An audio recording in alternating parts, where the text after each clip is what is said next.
जिंदाबाद। भारतीय सेना जिंदाबाद। मैं भारतीय जनता पार्टी काशी क्षेत्र उपाध्यक्ष पिछड़ा वर्ग मोर्चा अनूप जायसवाल।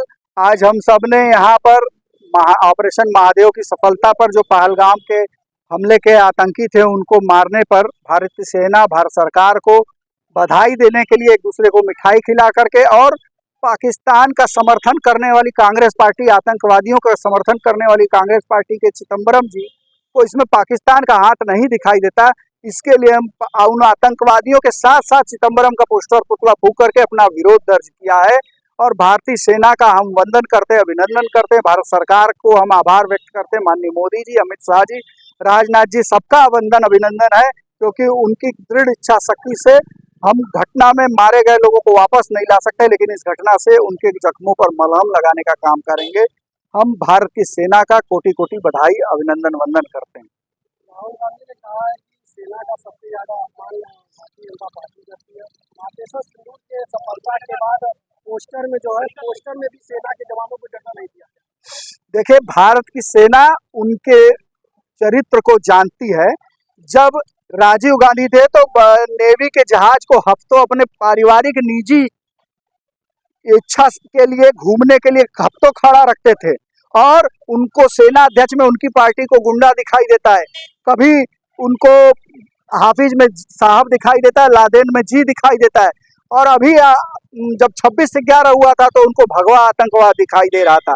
जब ये अभी हम पहलगाम हमला हुआ तब चिदंबरम पूछते हैं कि ये आतंकवादी जरूरी नहीं है कि पाकिस्तान के थे। तो ये उनका चरित्र है और उनके चरित्र को देख रहा है, समझ रहा है, इसलिए वो गर्त में जा रहे हैं। उनके मोहताज, उनके बयान की मोहताज नहीं है सेना। भारतीय जनता पार्टी ने सेना को आज फ्री हैंड दिया हुआ है। न उनके समय में, एक समय सेना कश्मीर में गुलेल से मुकाबला करती थी, कभी सेना को जान बचाने के लिए किसी आदमी को जीप पर आगे लगाना पड़ता था। आज ये स्थिति है कि वहां से गोली चलती है तो हमारे यहाँ से गोला चलता है। आज सेना, भारतीय सेना अपना शौर्य दिखा रही है, भारत का मान सम्मान बढ़ा रही है। भारत की सेना का सामर्थ्य और भारत सरकार का सामर्थ्य है कि रूस यूक्रेन में युद्ध होता है, एक तिरंगा लेकर के निकलने पर दोनों सेनाएं उस भारतीय को रास्ता देती हैं।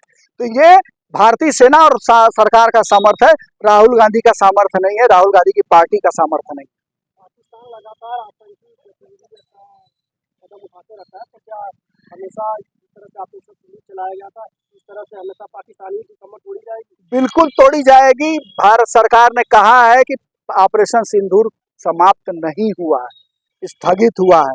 अगर वो हमने कहा कि उधर से गोली चलेगी तो इधर से गोला चलेगा, और पाकिस्तान ये बात समझ चुका है। उसके 9 बेस को तबाह किया गया, तो ये भारत सरकार और सेना ने अपने सामर्थ्य को दिखा दिया है दुनिया के आगे। तो अब पाकिस्तान नहीं समझेगा तो आगे आने वाले दिनों में वो समझने लायक भी नहीं रहेगा। हम इन्हीं बातों के साथ भारतीय सेना और भारत सरकार को अभिनंदन, वंदन करते हैं।